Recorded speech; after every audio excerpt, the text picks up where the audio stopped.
atya Mukama mulungi kiseera kyonna. Assalamu alaikum warahmatullahi wabarakatuh.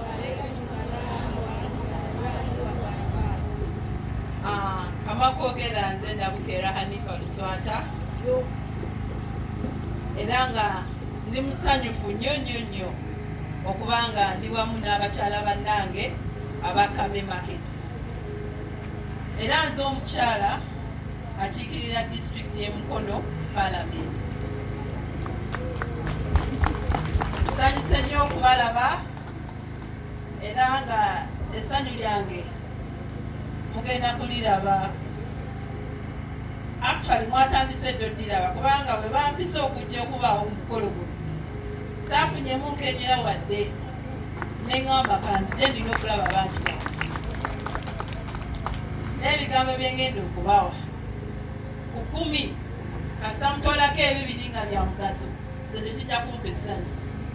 N'olwekyo mbeebaza okujja neneebaza management y'akatale okuteekateeka olunaku luno lw'abakyala lube wano mu katale era nga lwaki baluteese lubeere wano mu katale. Abakyala ennaku zino tukola tetutudde ate mujje mwekendereza obutale obusinga obungi abakyala be basinga obungi mu katale obutale obwo. N'olwekyo nze neebaza management ku lwekyo era neneebaza ekirowoozo ekyo. Njagala okwebaza chairperson waffe ow'ekitundu okusookera ddala okutuukiriza okuba nga omukolo guno guli wano. Neneebaza chairman waffe eyampita. Chairman ono ajja mu ofiisi ze na ofiisi yange eri awo kumpi kukigenda mu langi. Chairman yabadde anneekubako era nga mu byonna tewali nsonga y'amaanyi lwaki anneekubako nkulaakulana y'akatale kano y'ensonga. Era mwebaza nnyo. Neneebaza n'abakyala taliiwo naye yeebale kubiriza abakulu kubanga naye yanteekamu akasimu ebbaluwa n'awandiika. Neneebaza mukyala Ruth oyambaddeko naye ng'era seeteka kumbaako nnyo kino eky'abakyala kiikakatako.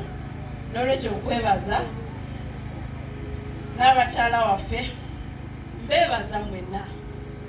Kakati ndi wano bannaye ndi wa National Unity Platform.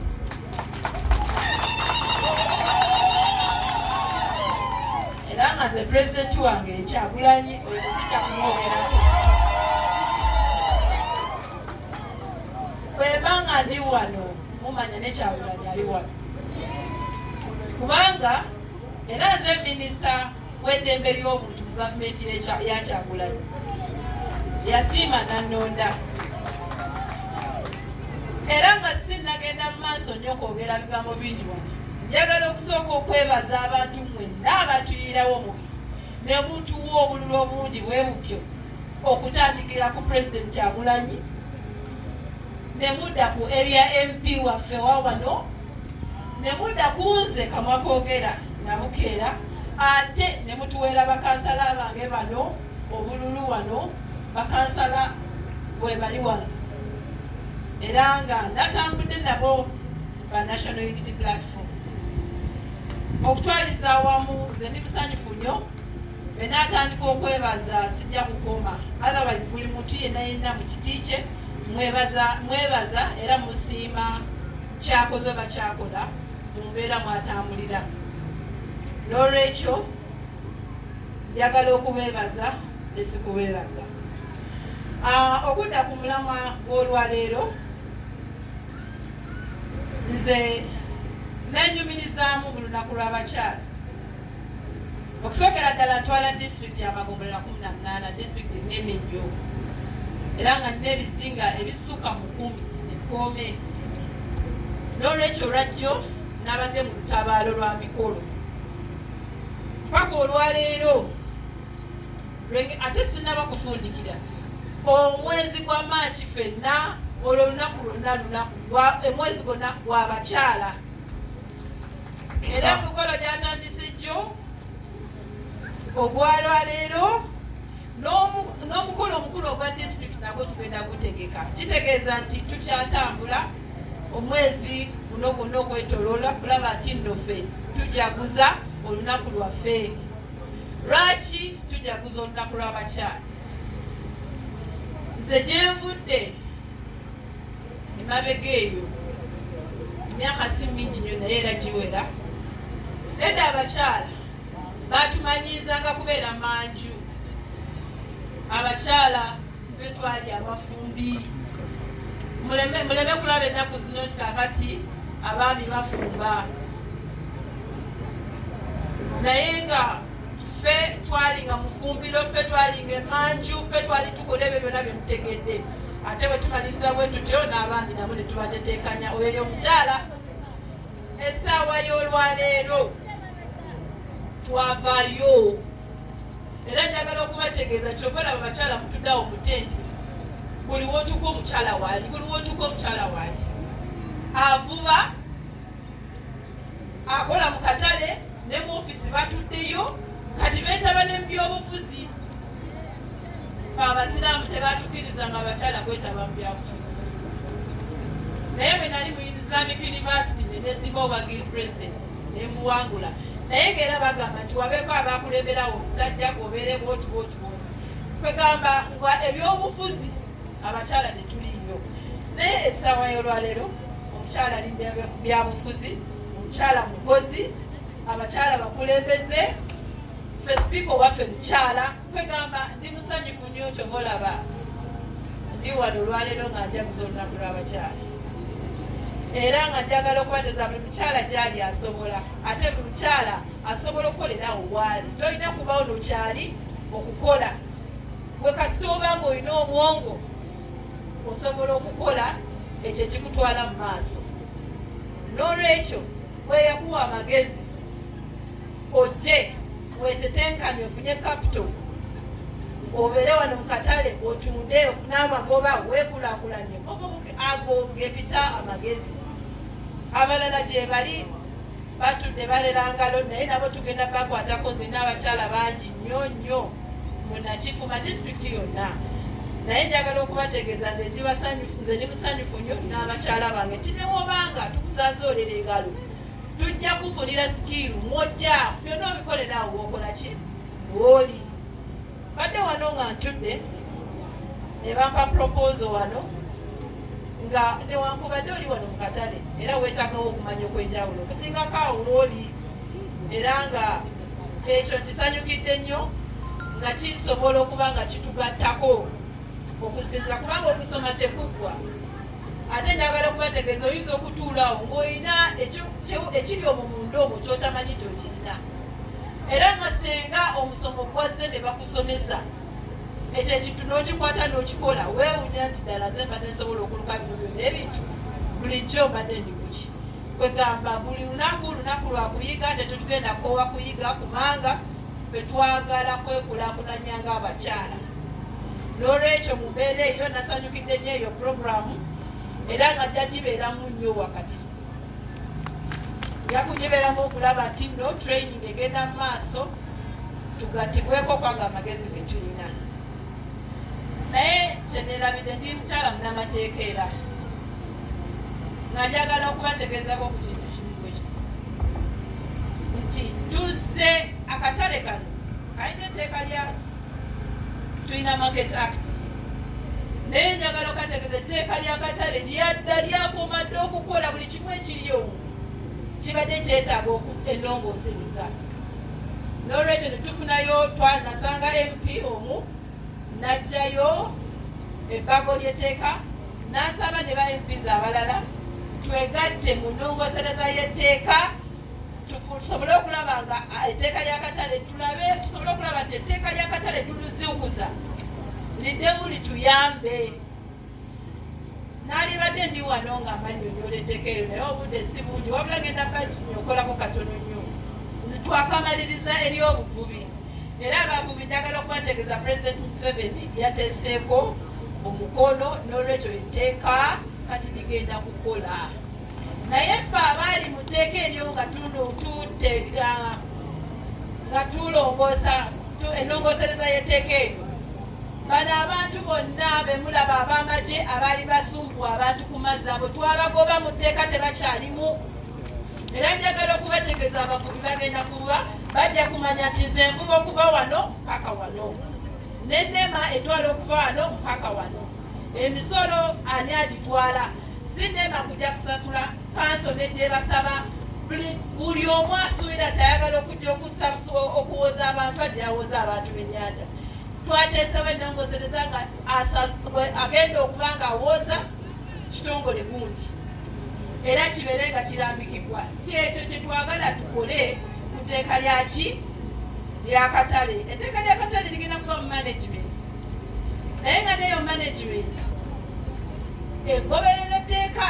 Si kubanga nti oli management ng'oli kyetwala ojja kukola ebibi olw'okuba nga oli mukulu w'akatale osobole okukola ebintu ebikola ki ebitakwatagana. N'olwekyo mu mbeera eyo etteeka bwe linajja ffenna lijja tukakatako okuligoberera, naye tewali kye tukola nga tunyigiriza abantu. Nedda, etteeka tugenda likola nga tulongoosa emisolo. Edda fayini yalina ya nusu bibiri kati tebikyakola. Tulina okulinnyisa ku ssente, naye nga ensaamusaamu nti abantu basobola okukola ki okusasula.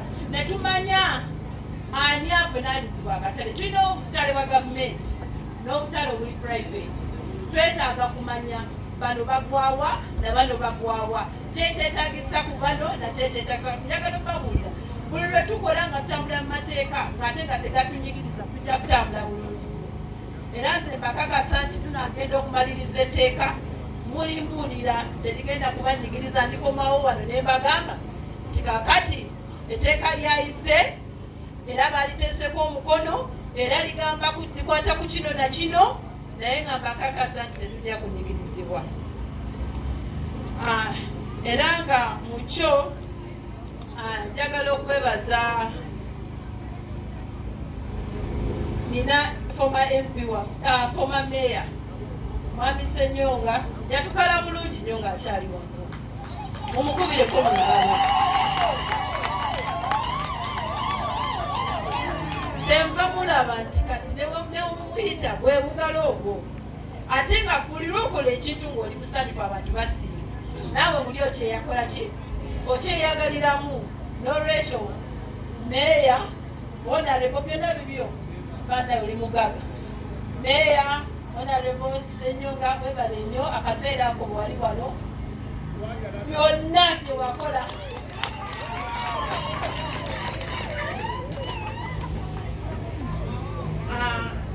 Kakati mpozi kyengenda obasuubiza genda kukwatagana ne n'abakyala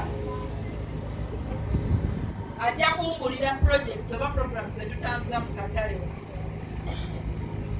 Badde saagala nnyo kwona ku PDM ate nga twakayisa emyonga gino gyakagwa. Ebintu bino bizibu era bibuzaabuza. Sente batugamba zajja. Kyamazima nange onondoola yange naziraba ezimu zajja ziri ku akawunti, naye ku akawunti tezivaako. Kati simanyi bbanga tuufu ki wezinaviirako abantu bazikozese.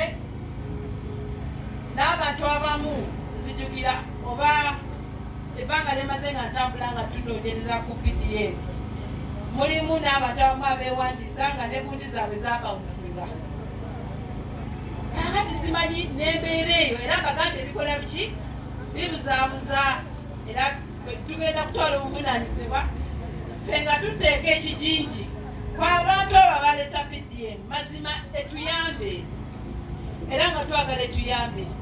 Ezo sente zaffe bamwe omusolo gwaffe, era kitukakatako ezo sente ffe okuzikozesa, naye nga tuzikozesa mu mateeka nga bwe gakola ki bwe galambikibwa. Naye ekyo nabadde nvaako buvi nga njagala okutekwategeeza nti chairperson waffe ow'abakyala oba ow'abakyala tugenda kwatagana naye gwe omulaba gwe nabaddeko okulaba nti kiki kyetusobola okukola, kiki nze kyenyinza obagattako.